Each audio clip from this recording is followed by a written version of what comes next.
Hey, this is Candia Raquel, and you are at the Sensual Sessions Podcast, the place to explore sensing pleasure through your senses and moving in a way that is free from inhibition and full of self expression.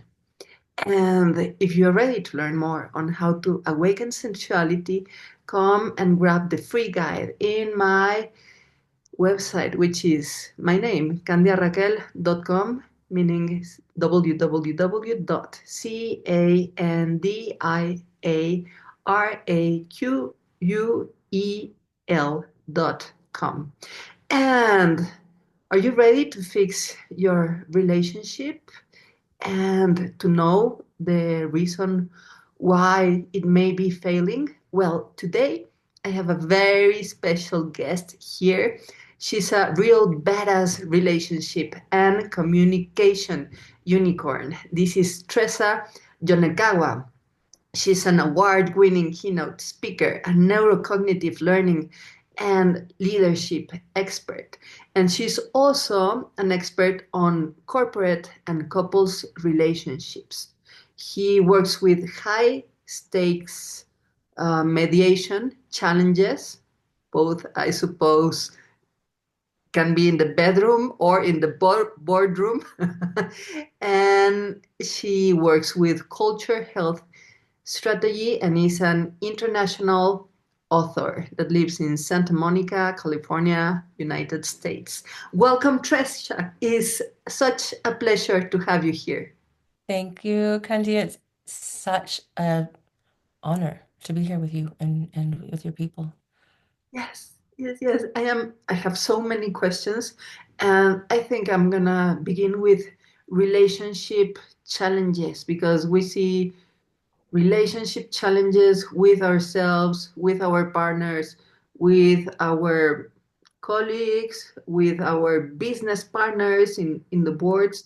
And we see challenges in relations within politics and countries and Mother Nature and the world. So, what do you consider the main challenges Mm, in any kind of relationship? mm. Well, as you and I sit in political and nature-based um, upheaval, unrest, there, the one challenge that comes up in my 30 years of doing this work is the issue, problem, deficit of self-worth.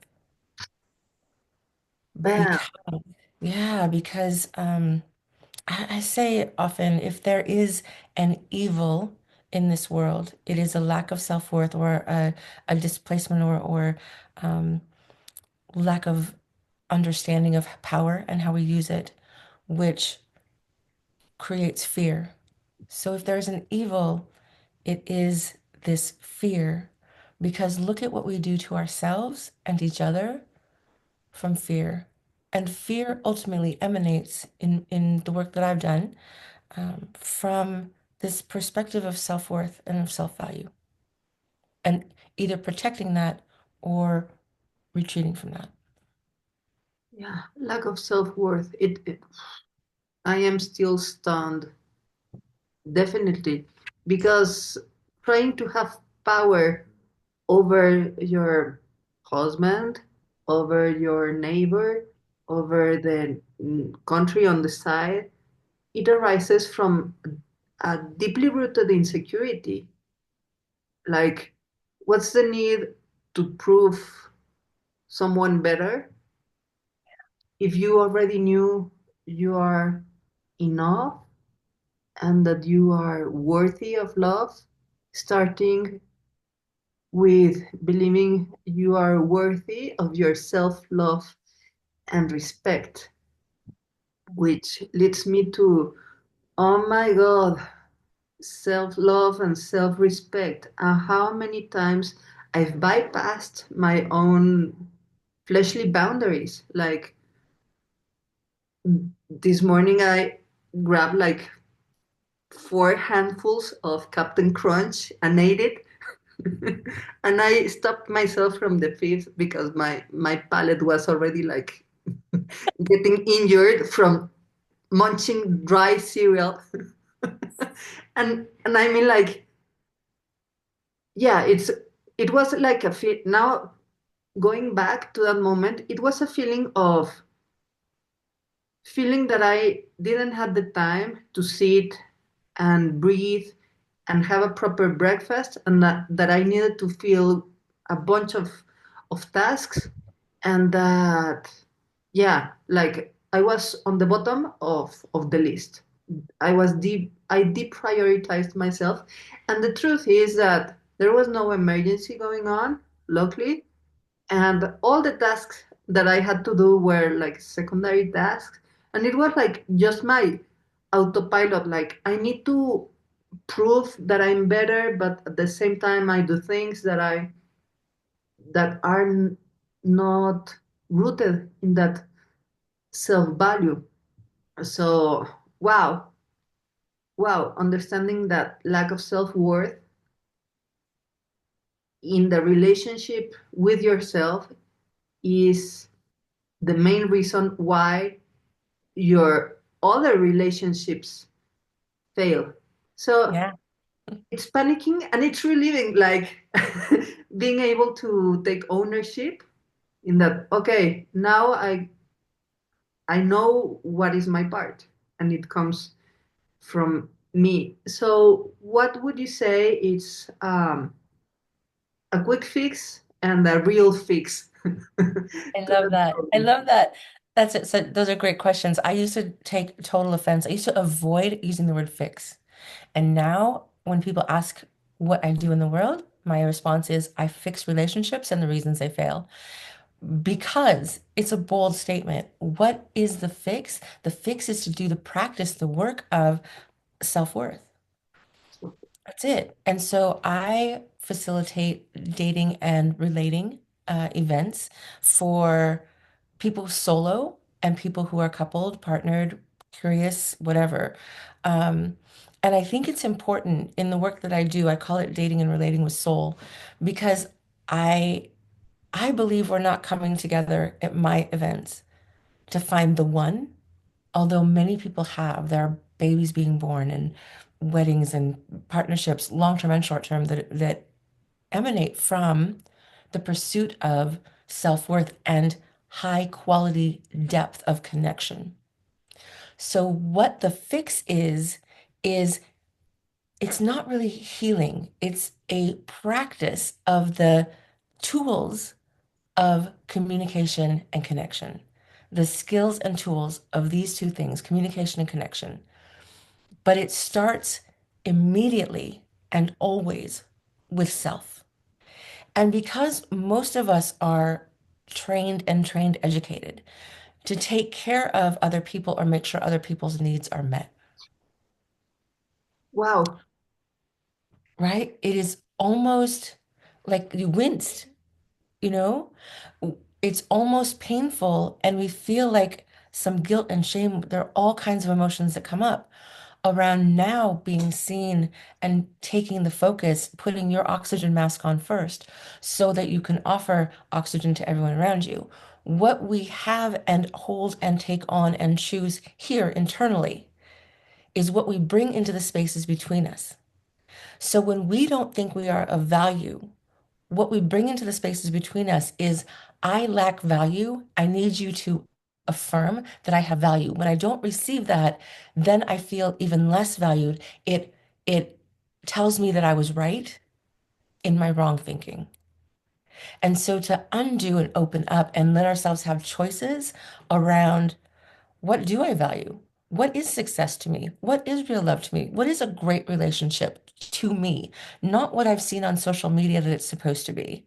What is my favorite car? It's not the Lamborghini everybody stood in front of 10 years ago. Hopefully not anymore unless it's their own. But, what do I like? What do I want? How do I like to play? What is happiness to me? Because we've been so indoctrinated and effectively marketed to believe that the source and resource is external to us, that now we have a corrupt internal system that can easily be put back together. We just have to sit with ourselves, breathe, notice, be in our truth, and practice. That's it. Well, uh, this is a great reframe from both individualism and codependence, and it gives me more the sensation of being a flower blooming, sharing perfume, which is Right. way, way different. Like, it's not like I am pretty flower, so you tell me that I am beautiful and I can emanate perfume from you. It doesn't work that way. And I love that you said it's not about healing, but about practicing, because I can stand that the word trauma is everywhere. And when it's clinical trauma, it should be addressed clinically, one on one with a psychologist, with an MD or whatever. But other than that, I mean, who doesn't have any speck of trauma? I mean, it's necessary, even like such is life, Celabi. But there's like a huge new era trap of procrastinating on bliss and pleasure and delight until we feel that we have healed and that we are ready to enjoy life, which is actually a way to re-victimize oneself into this idea of undeservingness. Like, I am not healed enough, therefore I cannot fully live my life already. Yeah. And Yeah. I mean, it's like, yeah, maybe you have like chronic tension in the shoulders, but uh, you don't have an arrow in the eye. So there are levels of seriousness, and there's an obsession with healing. I mean, don't get me wrong, healing is very important, but it's important. It's more important to be aware on the difference of healing an injury and the natural developmental process of the self or even the body.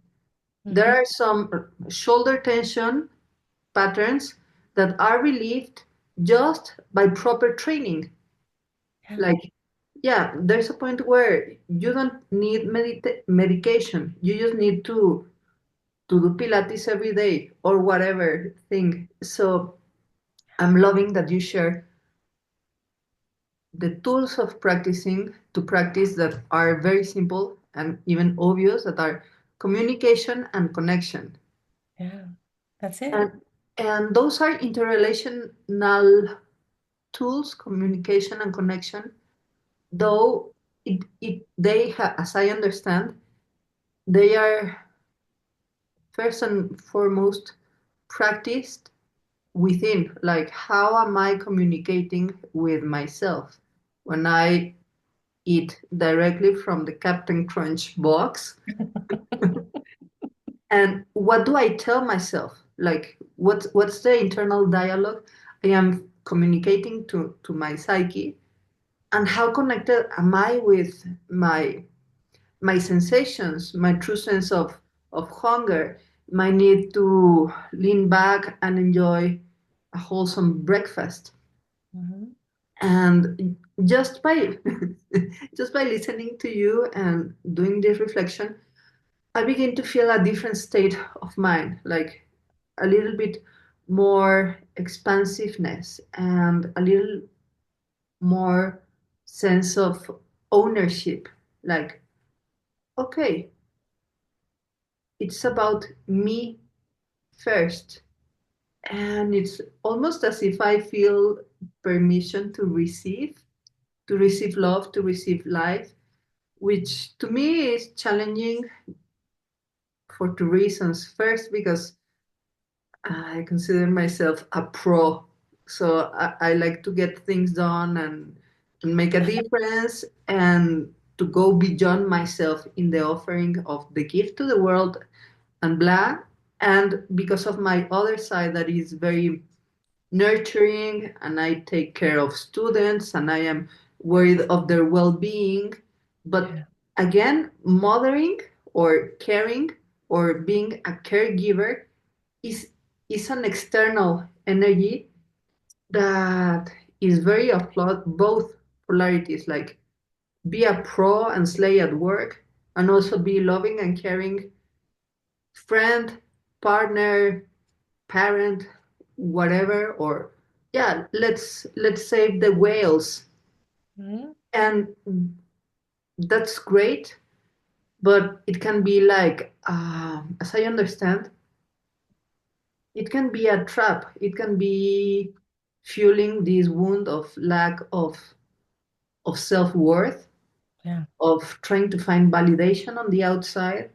And if I don't find the validation, then that's a confirmation to my confirmation bias. Like, okay, then I am not worth it.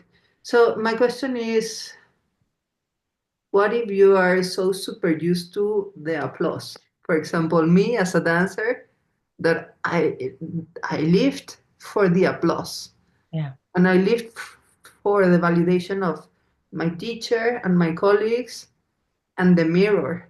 Hmm. Hmm. Yes. Yeah, that's a great question because I think so many of us have been told that we are only of value if we meet certain aesthetic, professional, financial, space-taking standards. But don't go above that and definitely don't go below that, right? And I think what we can get into is the expansion rather than the narrow focus of requiring that kind of feedback. It's almost Pavlovian, right? The bell rings and you salivate because you know Captain Crunch is coming. Um, and you know, right? And Captain Crunch in and of itself, like very fond memories of Captain Crunch, through college even. And we know that it's full of additives, preservatives, artificial colors, at least in our country, um, in the States, and they are not filling, but man, are they delightful. So, am I bad if I decide to partake in 4 or even 5 or even 12 handfuls of Captain Crunch? Um, no, we're not bad. But there's something in us that says, oh, now that I recognize that I did that, I shouldn't have done that. And then there's this whole shame, blame loop, guilt thing that happens. One of the reasons for that is that we have so externalized that appreciation, acceptance, award, reward.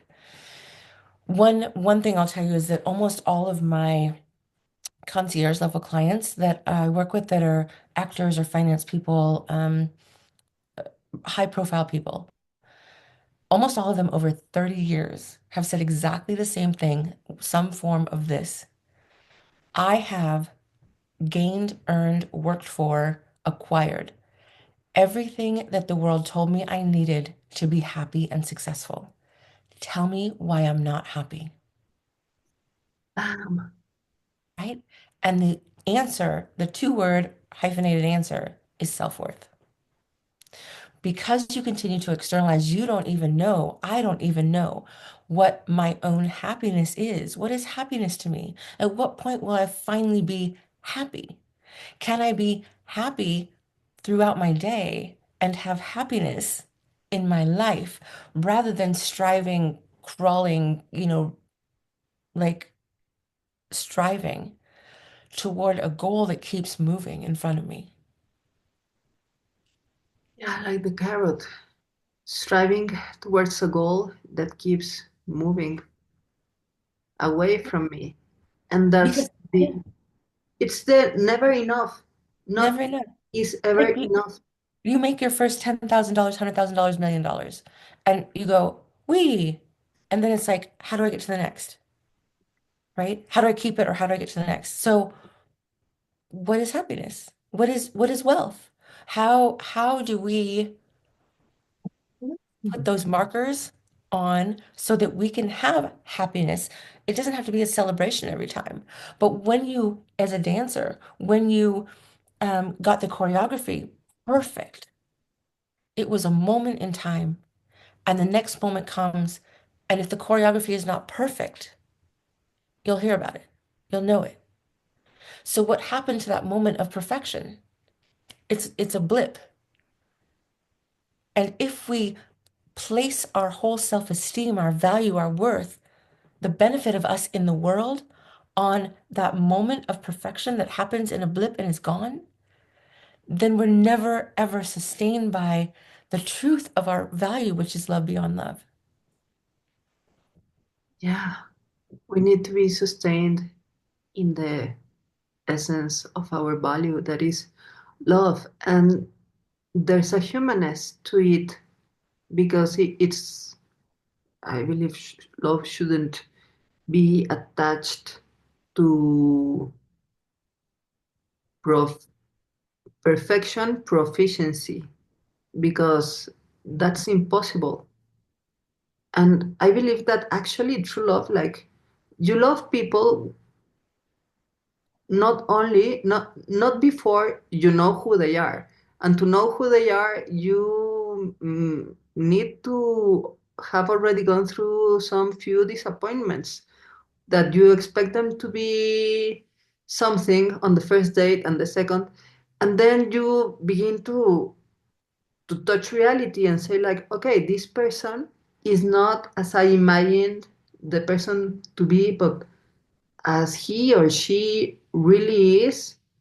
And that's why I love this person, because of the humanness that Yeah. has nothing to do with perfection and has to do with love. But at the Yes. same time, I I feel that we want something to something solid to hold on to, like perfection, success, the first 10K, the first 100K, the first $1 million, the first $10 million, 8 figures. Now let's go for 9 figures, and so on and so forth, as if it was something to hold on one hand, and on the other hand, something that keeps you moving forward. Like there's a panic to sit, lean back, and welcome the present. Like, okay, I this is the applause. This is a moment in time. This is my breath now. This is my life now. And we have this fear of taking it in because at the same time, there's this knowing from experience that it will fade away. So at the end, we neither grasp the present of the present, the gift of the now. We take it for granted, like all our success, all that your top clients have achieved, in a way they took it for granted. And I have this suspicion that is wanting to hold on to something, and the closest to that thing is love. But love is the one thing you cannot chain. Yeah. And I don't know that I don't know that I've seen taking for granted as much as not seeing ourselves in order to strive beyond, Okay. right? So there's a place of, okay, I've done all this. Okay, I've got all this. Okay, look at all this that I have, right? Um, and now, okay, now what? Now that I'm not needing to strive anymore, now what? And I reached a place like that not long ago, um, when I realized I did not have to work for survival anymore. So if I don't have to work for survival, what am I working for? And immediately it's like, oh, I want to work more. Now I have the freedom from the safety of not working for survival. Now I can be out here helping people even more understand how to navigate, bring the right relationships, require the right relationships for them, make the relationships stronger and better, fix relationships that they've broken and have been broken if they want to fix them, at least have an elegant exit. Now I want to do this more because now I'm freed up from that construct of thinking that I had to work in order to have this thing, and this thing so that I'm safe.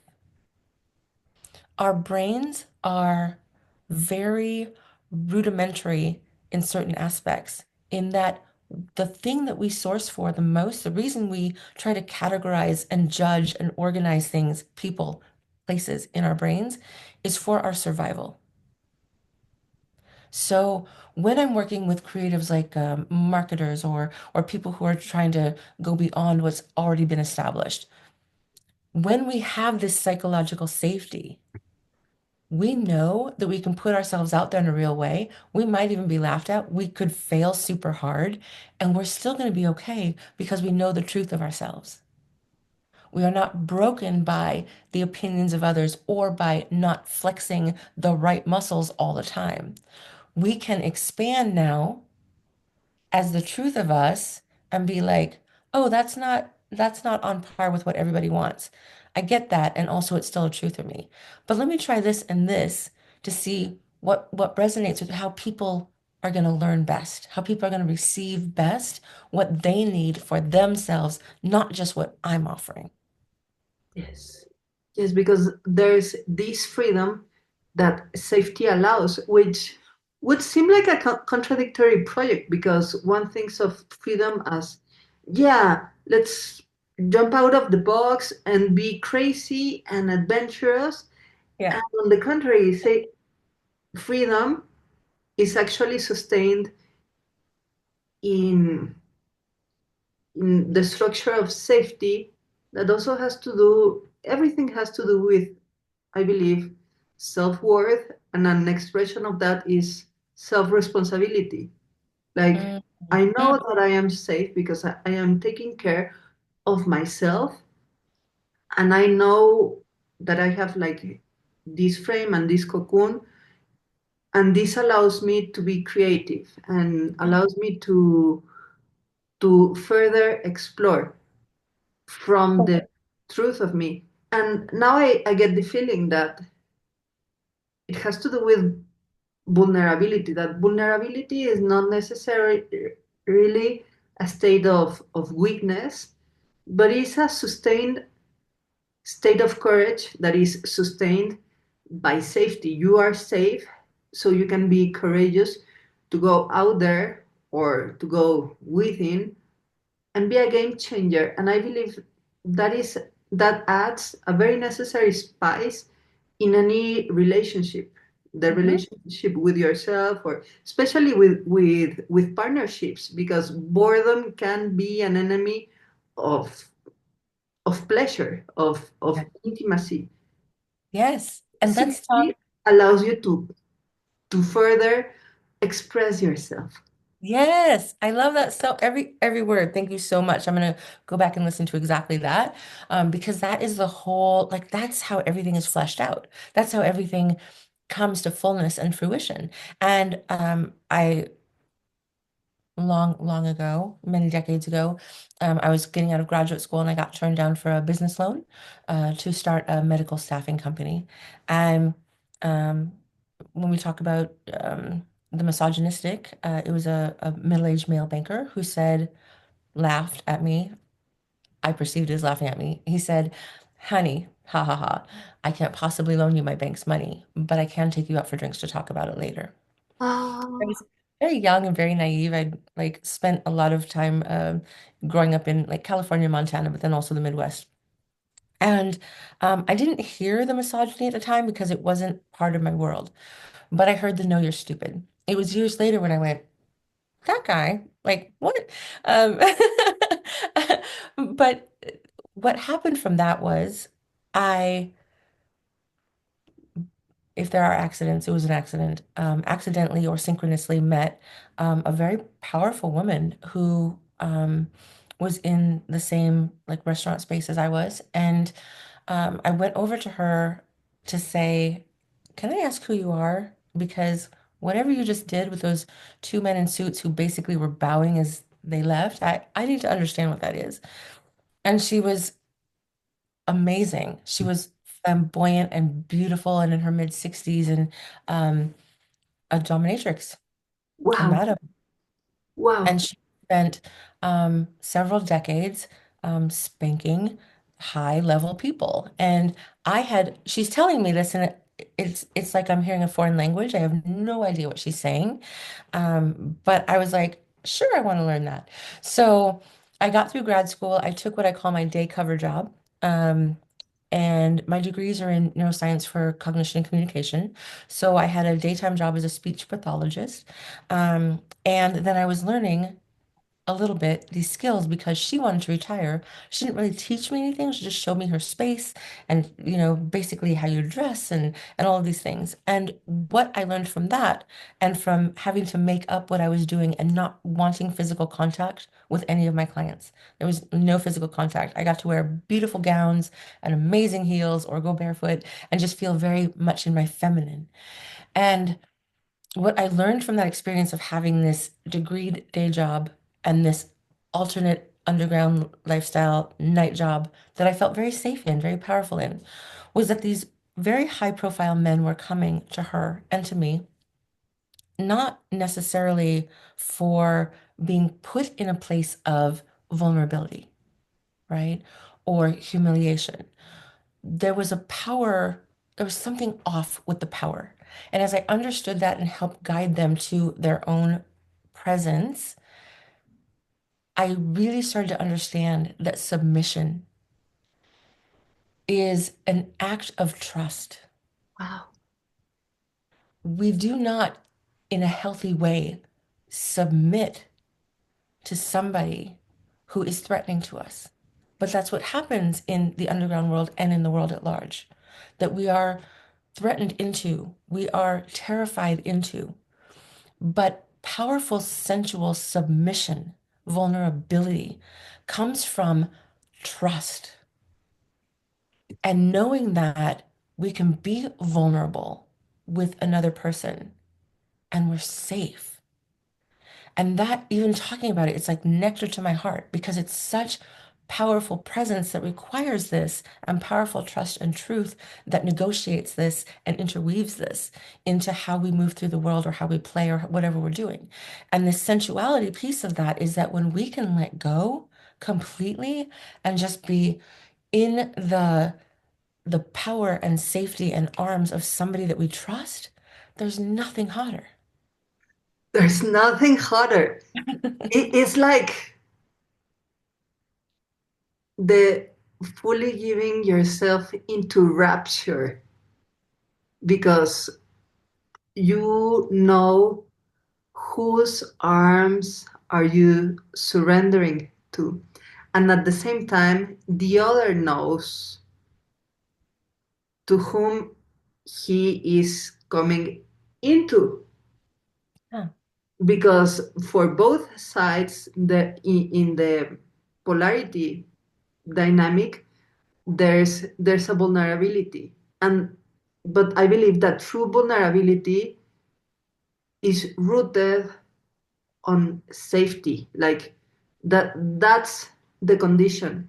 And when that happens, something truly magical emerge that two become one, and this one thing is called relationship. It's like a third entity named us that is like, wow, this only happens in connection with this person. And I believe that that's like the glue of a fascinating encounter that becomes an encounter for a lifetime. That there's like the unfolding of us when the two components create this context of safety. And at the same time, I believe that one thing that we grieve the most when we lost someone is not only that someone, sino the part in you that only comes forth and expresses with that person. I know I am never gonna be as I was, say, with my grandmothers or with my first love. Like the, Okay. that part of you, it's something that you lose to. And that's something to treasure when you're in connection with someone. But you can't do that unless you're present and are aware of the connection. So when we're just going through the motions, one of the things that a tool that I want people to have is when people say, I love you, hey, honey, I love you. Okay, I love you, bye. It's a bypass. It's saying, I want you to know we're connected, but I don't really know, I don't know why. So I ask my clients to say, I love you right now because. And it might be something like because the crazy way your hair is falling on your face, or because of the way that you're taking care of our kids, or because of the way you just handed me that with such care, or when we are present and in a delightful, healthy way, precious with this gift of love, then we say, I notice in me something is lit up as you are doing that and taking such care, or doing whatever you're doing, or you're working on your thing so hard. It doesn't have to be like toward me.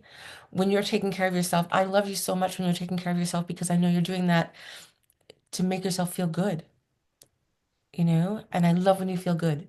When we hear things that affirm our existence, not just our monetary worth or physical worth, then our existence is affirmed and we can then give from that place even more.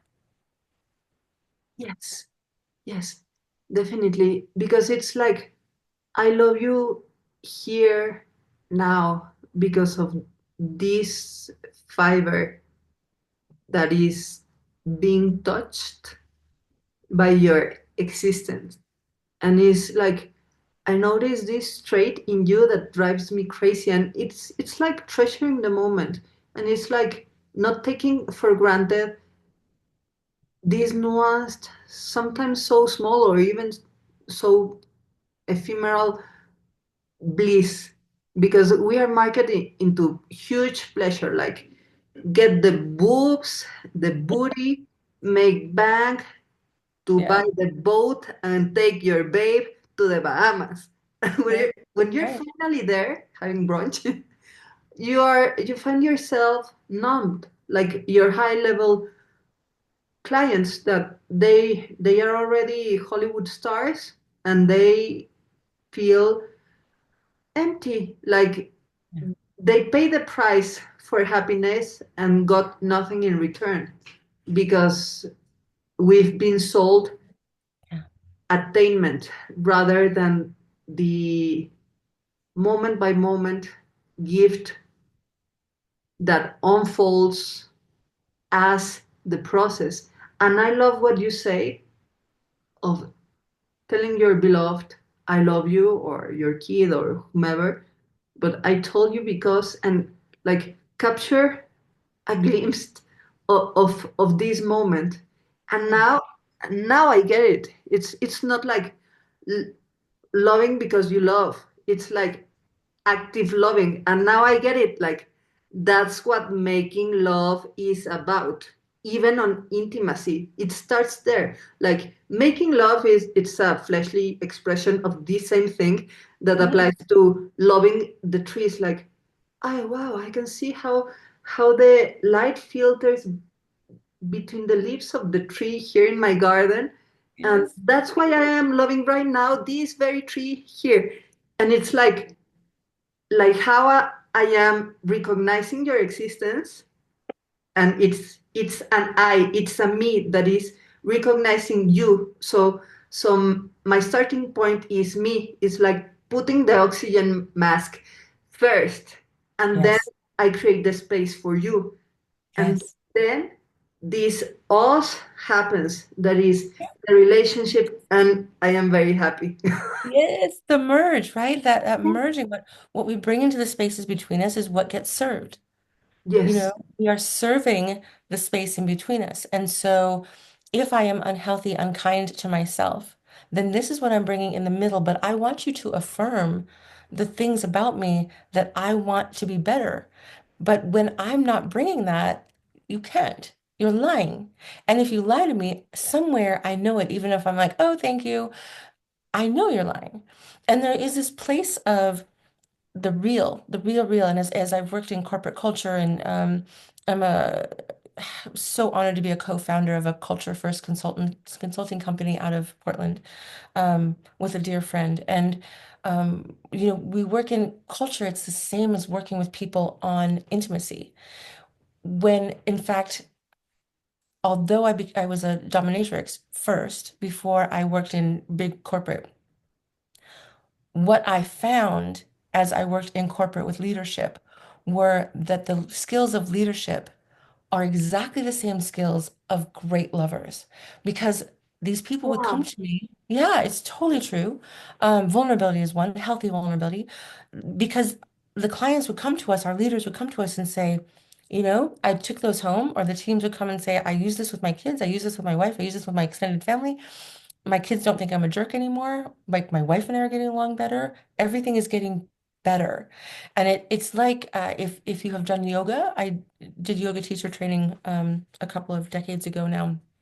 And my teacher, Teresa Murphy out of the States here, um, would would tell us about all these concepts and we would practice all of these things. And I was noticing during the training that people were nicer. Like the grocery store person was nicer, the person at the gas station was nicer. People were just nicer as I was practicing yoga. And very naively, I went into class one day and I said, "Oh my God, I started doing yoga and the whole world got nicer." And the teachers all turned around and were like, oh, like pat, pat, pat on the head, Because what I was bringing into the spaces between me and the rest of the world was so much more vibrant and healthy and self-assured, right? I was love. I was bringing love and confidence and competence into those spaces rather than fear of rejection and the receding parts of me that would show up but be just successful enough. Wow. Bringing love and confidence and competence rather than fear of rejection. Ooh, and there's a super fine line there that I want to ask about, which is boundaries. So Mhm. it's that's a huge refinement because first my boundaries for years were like cutting off relations and going away because of the lack of a ability to communicate micro boundaries Yeah. with micro trespassings and also to understand my micro trespassings and not listening the other person. So it was like there's also a misconception of radical, like you have to most relationship advice on the internet currently is like if the guy ghosts you, dump him. If the guy snaps at you, dump him. If the guys want to split the bill, dump him. But what if the guy is a poor German that has been like more or less emasculated and trained to hyper respect women because otherwise he can like literally be sued because they're actually I was one of those like women that was like apparently so self-sufficient that would get offended by a guy offering me to open the door of the car. And now it's actually a requirement for this, but boundaries can also blindfold you from looking from discerning what if there's a real risk to your safety going out there and from Yeah. seeing the person you have in front. So my question is, or if you have a story to tell us while you were a dominatrix and how safety boundaries uh, were practiced, Mhm. because like I believe boundaries is an art of listening and also sharing. Yeah. Yeah, I agree. As in the domino world, for me in particular, part of my safety was being the dom, right? So you walk in with an expectation that I'm in charge. And so that, especially being given that power, being granted that power by these powerful men, it was externalized at that time. But the more that that happened, the more I realized, wait a minute, standing in my full feminine, refusing to be looked at, even, or breathed, or definitely not touched. Those are pretty strong boundaries around powerful men who are used to having what they want for the most part. And all the men that I worked with were very respectful and very good human beings. Still to this day, the people I work with are amazing human beings. With boundaries, I think that you need to listen to your gut, first of all, for safety. And I think we also need to check in with ourselves, especially in intimate relationships. What do I need now? I may have set this as a boundary. I may have set as a boundary that this person is, you are out of my ecosystem if you ask me to pay the full bill, right? Or if you lost your credit card or whatever. But in this case, is this true? Right? Like you say, this person might have circumstances. I think it is difficult for us and maybe even dangerous when we fall in love with someone's potential and they don't show up to do the practice. And that's what I call people in to do. Let's do the practice so that we're fully showing up, we're noticing what's true, we are able to navigate from there because we don't have choices if we have a hard line that says only this can happen in this way. You might lose somebody or overlook somebody really amazing if they don't meet that particular standard that has been ingrained in you and why. If you understand your why, and there's a good, even okay why, you understand your why for this boundary, then yes, follow that, but also assess when it's happening, if that's still true and true in this moment. Because we limit ourselves so much. We give ourselves boxes to function because we feel safer. We feel like we're going to survive if we understand the nature and size and scope of our box. When we expand heart open and we're curious and we have wonder and awe, this is what we came into the world with. We came in with love, wonder, and awe. Well, so when we get curious about that in our lives and who we are in those expressions while still getting our shit done, then we have way more, exponentially more choices about how we show up, what we require, what we bring into the spaces in between us. And that is everything. That's life. That's fully living. And I talk about often in my interactions and keynotes that I had a drowning death experience when I was 4. And I was told as I watched my body be revived down the beach, you have work to do. In my death experience, I had an experience of being in all conversation, all communication, all relationship. And so you have work to do at that age. Of course, I didn't know what it meant, but that those words have been with me every day of my life. What I understand that it means now is the work of fully living. So my work is the work of fully living and sharing the work of fully living. The way, the method, the mode that I've chosen to do that or that's chosen me has been communication and connection. Communication and connection. It's at the heart, at the core of boundaries. And I get that Mhm. is the same practice of relating. Like, I'm gonna relate with my gut. I'm gonna relate with my why. Yeah. I'm gonna then, like, okay, I am safe, I feel safe, so I can make space for someone else. Like, I have this context of containment, and at the But same first, but first come back to I can make space for myself. So if you do a flyover, if you're hovering over or in the room with yourself this morning at breakfast time and the Captain Crunch cereal box is there and you check in with your body, check in with your body right now as you in that moment, what was your body asking for at that time? my body was asking for the Captain Crunch, but in the presentation of Captain Crunch sitting at the table with milk and a coffee and savoring each crunch of Captain Crunch, but not only crunchy but mushy from the milk. That's what I was craving. That's what my God was asking. And I gave myself just like, I don't know, the ashes of what could have been that fiery experience.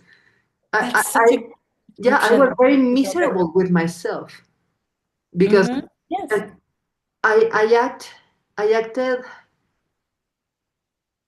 on compulsion, not on raptureness, not on this Yes. giving of oneself in vulnerability to the experience when you have the safety. I was more like a junkie, like I want more, or like I'm gonna text my ex-boyfriend because it's Christmas and it's now the perfect excuse, and it's like, come on, like, are are you doing this out of pleasure or out of lack Need. of self-worth? Yes, exactly. Exactly. And are you trying to get a need met that you haven't even identified? So, right? So when I'm talking with people about conflict resolution, because I think this is so huge in the world, in partnerships, in teams, even, but now that I'm working mostly in relationships, conflict resolution is such a necessary skill that we never learn, just like communication itself, just like relationship itself. We learn how to have babies, we learn how to make babies, but we don't learn to have make a conversation or communication or relationship with each other.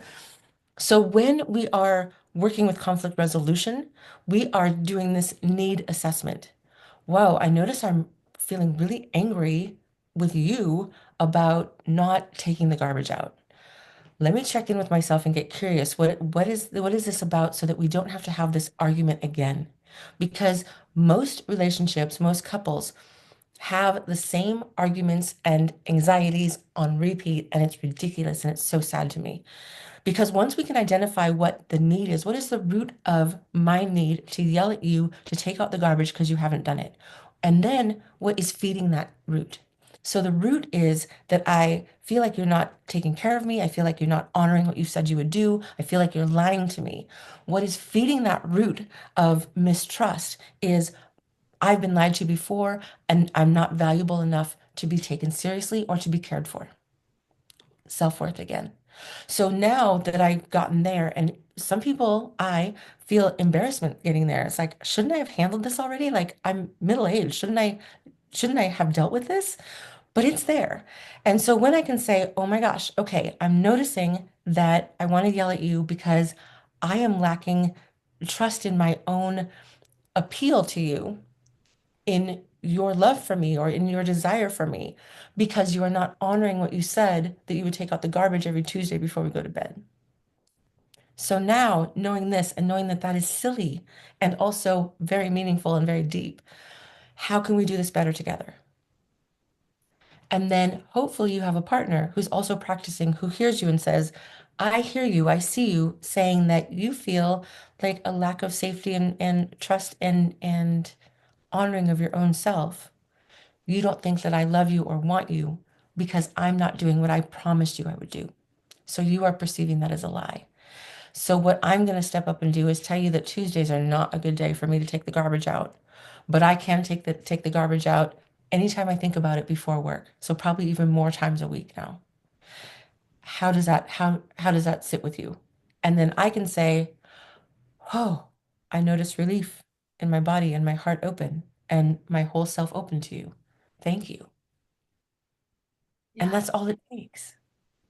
it's yeah, like Madonna said, it's easier to show your butt than your feelings. Right? It's so true. And I think that's why, in an age of, swipe left, swipe right for our dating apps, we have such an opportunity to intervene with knowing these skills and having these skills at the outset. So, yeah, you're hot, yeah, you're cute, yeah, you're pretty, yeah, you look safe, yeah, you look kind, whatever those things are.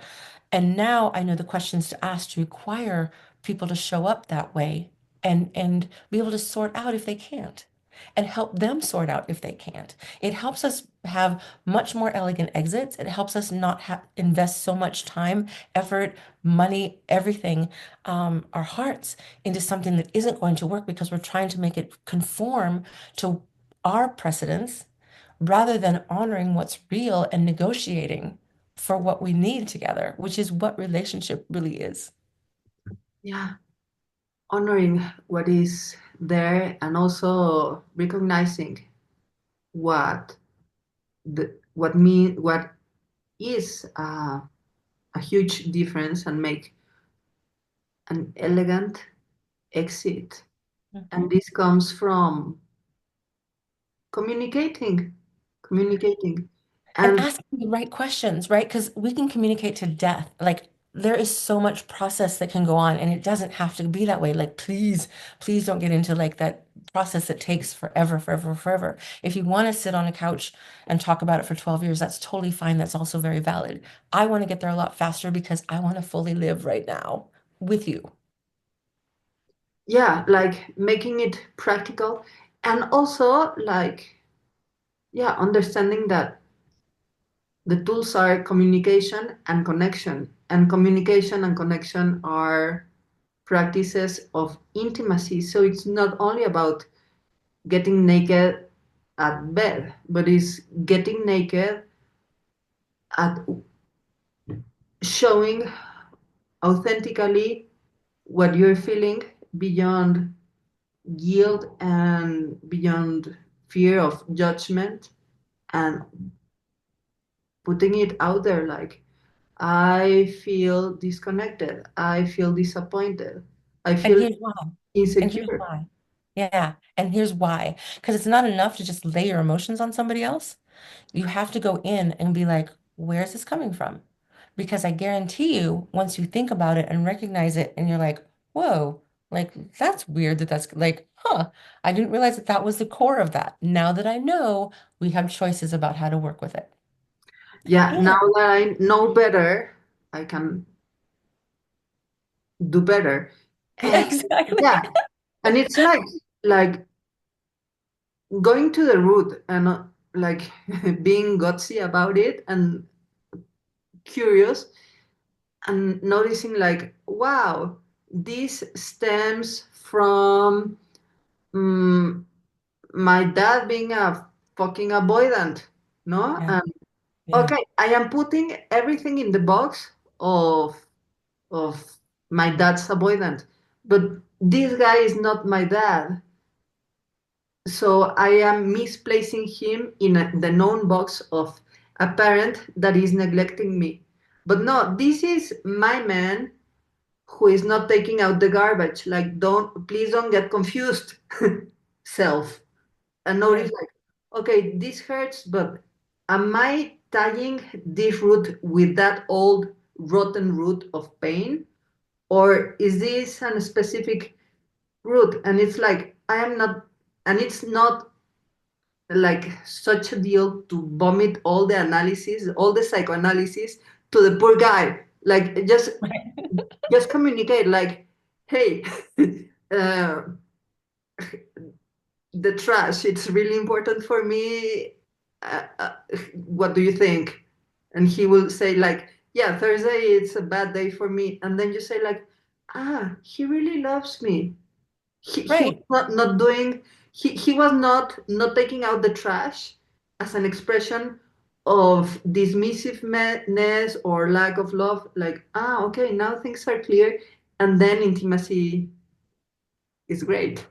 Right. When we get this, our work, every interaction we have is so much better, brighter, more valuable, and more efficient as well.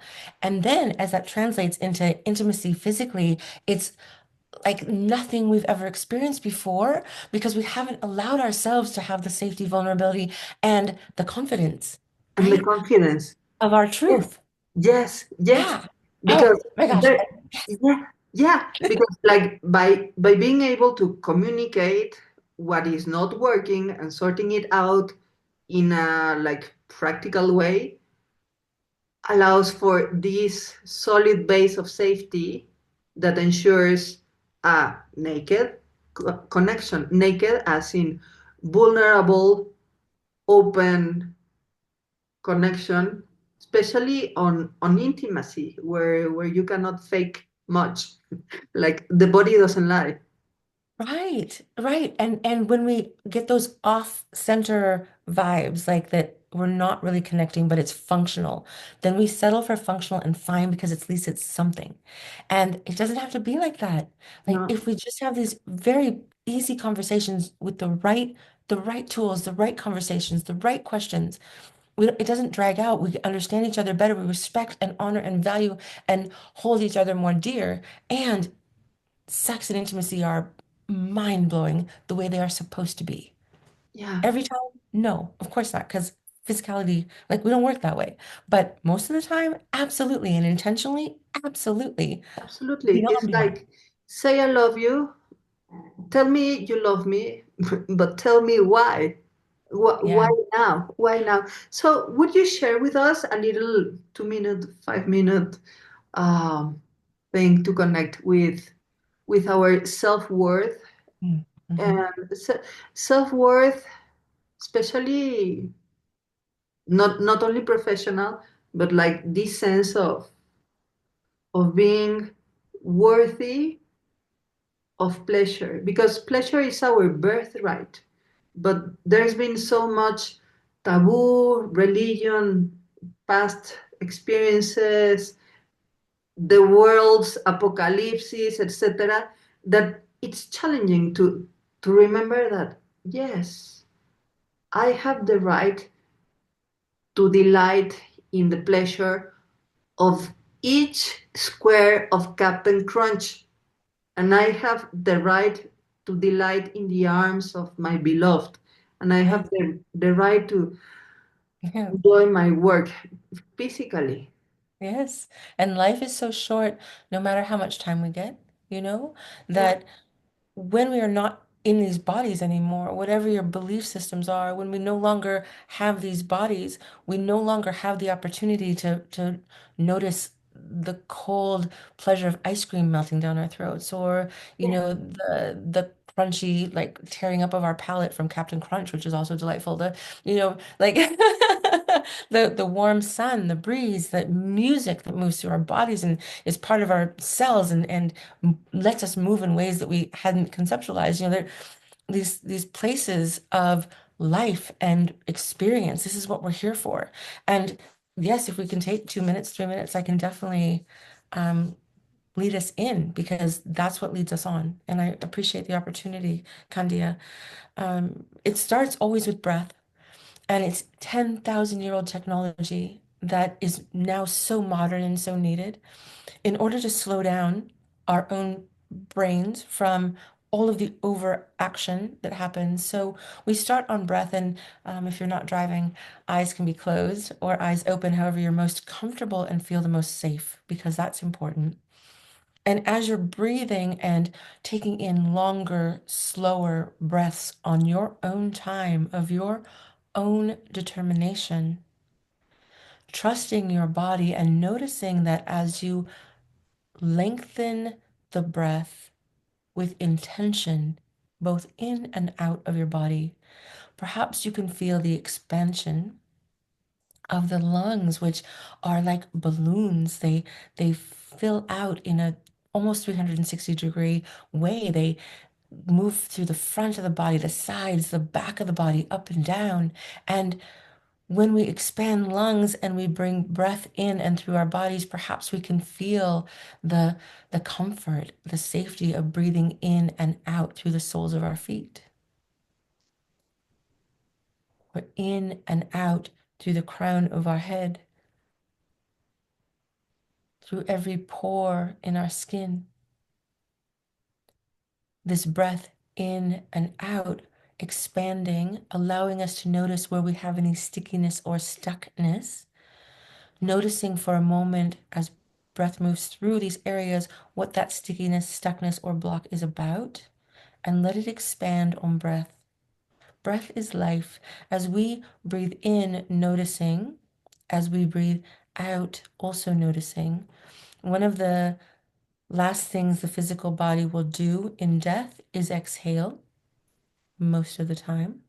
So each exhale is allowing us to breathe out, breathe away from, die into this next moment, which thankfully, gratefully, honoring and inhale life, chi, the energetic beingness as we expand open, allowing, noticing that front of heart, back of heart, sides of heart can be opened wider with this presence of breath and trust. And over a very short period of time of this practice, we notice that we can come to this place on the idea or essence of the thought of a breath, expanding open, noticing that maybe you have a little more space and honoring what that space wants, what you need, the truth of you. And as you notice the expanding whole system, every cell, every atom in yourself, what creates you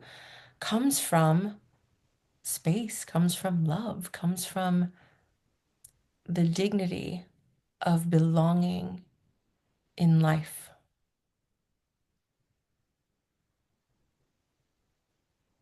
Breathing here, noticing, allowing, welcoming this truth of you, this truth of us together.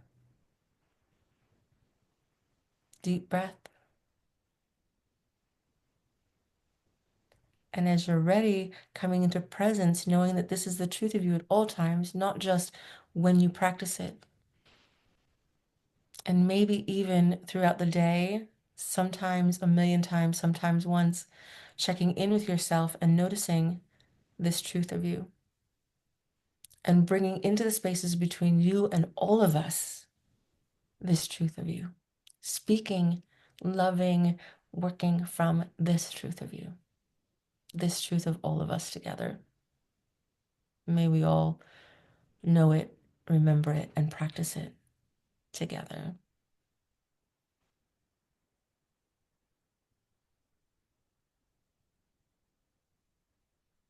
Um, I feel resting in the dignity of my place in life. And I'm really feeling this starting with oneself and then being part of this us with the others. Like I am, but I am also a sparkle of humanity. Yeah. And I am also stardust in this moment in the infinity. So Yeah. I'm loving this elegant and practical tool to come to the dignity of being. And I am sure the sensualists that are here are also delighting within themselves. Thank you so much, Tressa. It's been such a pleasure to have you here. Candia, thank you. I am honored and moved and changed by time with you and with your people. Thank you so much. Thank you so much. And tell us, how can we connect with you, learn more about your doings, improve communication, Oh, thank fix you. relations? Thank you so much. I'm on all the socials. I'm Tressa Yonekawa. My website is tressaspeaks.com. Because I do keynotes and a lot of speaking. And yeah, please reach out with any questions about relationship, or I have a quiz about relationship types and all kinds of things. I'm in the process of recording some meditations to do exactly this. So yeah, as I head back toward Los Angeles, I'm up north now. I'm heading back home um, right after this. I really am grateful for the reminder of presence. Thank you for bringing your work into the world, Candia. Thank you, Tressa. And thank you, Sensualist, for being here. Go follow Tressa Yonekawa right now on Instagram and everywhere and get in touch directly to know when she will be speaking soon near your place at tressaspeaks.com. And also, if you haven't already, join the Sensual Sessions podcast and get each episode delivered weekly on your inbox. You just need to submit your email submit after so much dominatrix talk. Now I have the term. So share with us your email at www.candiaraquel.com, my name, which is www.candiaraquel.com, and you'll get each episode weekly there for you to enjoy. And until next time, please remember to take the time to sense your fire so you can share the flame. Yay!